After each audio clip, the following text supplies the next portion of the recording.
तामुलपुर जिल्लानि दैमुगुरियाव मैदेरनि उदखारजों कृष्ण गयारी मुंनि सासे सुबुंनि जिउ खहा।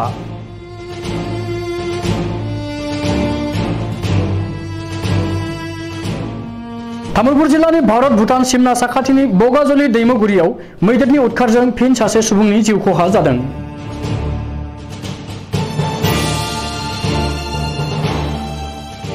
थांनाय हरनि समाव हाजोनिफ्राय फैनाय हाग्रानि मैदेरा दैमुगुरिनि गामिनि 47 बोसोरनि कृष्ण गयारीनि नखरखौ सिफायनानै गाग्लोबनानै जायगायावनो जिउ फोजोबलाङो आरो नखरखौबो थेर बेथेर खालामलाङो।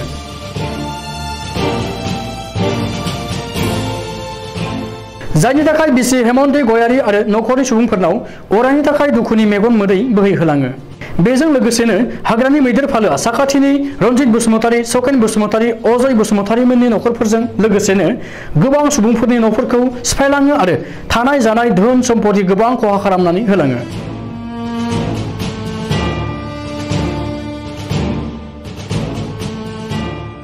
जिउ खहा खालामजानाय जाथायखौ लानानै कुमारिकाटा हाग्रा बिफाना जायगासिम सहैनानै गोथै देहाखौ नायबिजिरनायनि थाखाय लांनो लाहार फाहार खालामो। मख'नो गोनांदि मैखोम बर' थानाय बे ओनसोलाव हाग्रानि मैदेर उदखारजों थागिबि सुबुंफोरा गोबां सुबुंनि जिउ खहा जाबोनांबाय आरो आबाद फोथार, बारि बागान गोबां खहा खालामजाबाय। नाथाय बेफोरबायदि जाथायखौ होबथानायनि थाखाय खुंथाय गोहोनि सोरखारा दासिमबो होबथानायनि राहा लानायखौ नुनो मोनाखै।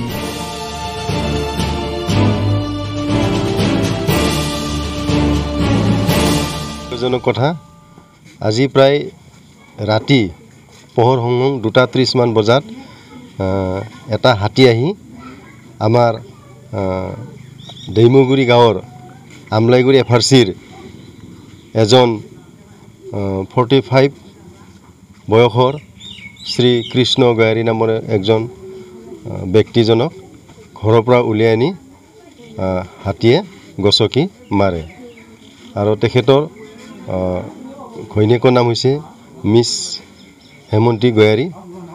আমি বৰ্তমান এই বিষয়ত আমি চোৱা চিতা কৰি আছোঁ আৰু ওপৰ লেভেলত আমি জনাৰ কাৰণে চেষ্টা কৰিম। চাওক পিছত আগন্তুক দিনলৈ আমি পদক্ষেপটো লৈ আছোঁ আৰু যি মানে ভিক্টিম পাৰ্চনে আমি যি এগ্ৰেছিয়া হিচাপে পাব লগা এই বিষয়টো আমি সোনকালে দিয়াৰ কাৰণে চেষ্টা কৰিম। এইটো ইণ্ডো ভূটান মানে বৰ্ডাৰ এৰিয়া, গতিকে ভূটান অঞ্চলৰ পৰা এই হাতীজাক ওলাই আহি জনাঞ্চলত তাৰমানে উপদ্ৰৱ কৰে। এই বিষয়ত আমি সদায় আমি ডিউটিৰ ব্যৱস্থা কৰি আছোঁ, যিমান পাৰে আপ্ৰাণ চেষ্টা কৰি আছোঁ হাতীজাক জনাঞ্চললৈ ওপৰৰ ফালে খেদাৰ বাবে।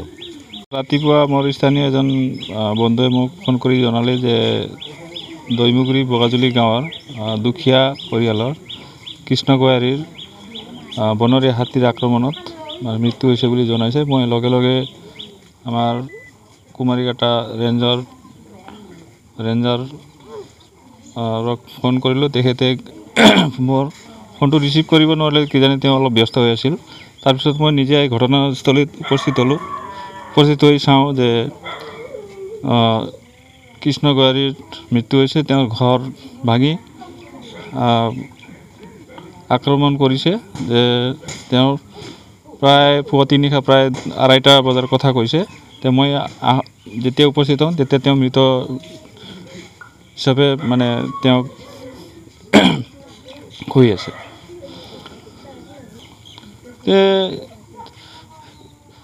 এই অঞ্চলটো আমাৰ ভাৰত ভূটান সীমান্তৰ একেবাৰে নিকটতম অঞ্চল। মোটামুটি ইয়াৰ পৰা প্ৰায় 1 কিলোমিটাৰমান আগত ভূটানৰ লগত আমাৰ ভাৰতৰ বৰ্ডাৰ। যে ভূটানত মানে পুৰো পাহাড় অঞ্চল আৰু এই অঞ্চলতো তাৰমানে নদী অলপ মানে কিছুমান অলপ নালা নৰ্দমাৰে মানে আবৃত অঞ্চল। যে হাতীবিলাকে তাৰমানে এই য'ত মানে জংগল অলপ মানে হাবি বন তাতে আশ্ৰয় লয় আৰু মানে এতিয়া এই অঞ্চলত মানে হাতীয়ে খোৱাৰ কাৰণে কোনো খাদ্য নাই। তে সিহঁতে মানুহৰ ঘৰে ঘৰে আহি তেওঁ মানে ধানৰ গড়াল বা বাৰীত কল চল খাবলৈ আহে। সেই সময়ত তাৰমানে কিছুমান উপদ্ৰৱ হাতীয়ে আক্ৰমণ কৰে আৰু এই ব্যৱস্থা এই হাতী আৰু মানুহৰ যিটো সংঘাত, এই সংঘাতটো দূৰ কৰিবলৈ চৰকাৰে এতিয়ালৈকে আপ্ৰাণ চেষ্টা কৰি আছে, তথাপিও বিফল। কিয়নো মানে এই অঞ্চলত যদি হাতী আক্ৰমণৰ পৰা মানুহক বচাব লাগে মানে বৰ্ডাৰটো তাৰমানে দহকৈ মানে নলা খান্দি মানে যিহেতু হাতীয়ে উঠি আহিব নোৱাৰে সেই ব্যৱস্থা কৰাৰ অতি প্ৰয়োজনীয় নহ'লে মানে এই মানে ঘটনা আগলৈ ঘটি থাকিব মই আহ্বান জনাওঁ যে যিটো আমাৰ ডিপাৰ্টমেণ্ট ফৰেষ্ট ডিপাৰ্টমেণ্ট যে এই পৰিয়ালটো মানে একেবাৰে দৰিদ্ৰ সীমাৰেখাৰ তলত বসবাস কৰা পৰিয়াল হয় তেওঁ 2-3 বছৰ আগৰ পৰা তেওঁ মানে অসুস্থত ভুগি আছিল যিখিনি তেওঁলোকৰ আৰ্জিত টকা পইচা আছিল সেই টকা পইচাবোৰ তেওঁলোকে এই মৃত কৃষ্ণ গোহাৰীৰ আৰোগ্য পাওক বুলি খৰচ কৰি বৰ্তমান তেওঁলোকৰ পৰিয়াল একেবাৰে মানে খাব মানে এসাঁজ খালে দ্বিতীয় সাঁজৰ কাৰণে চিন্তা কৰিবলগীয়া পৰিয়াল তেওঁলোকৰ এই পৰিয়ালক উদ্ধাৰ কৰিবলৈ চৰকাৰে আৰ্থিকভাৱে সহায় কৰক বুলি মই মোৰ ফালৰ পৰা আহ্বান জনাওঁ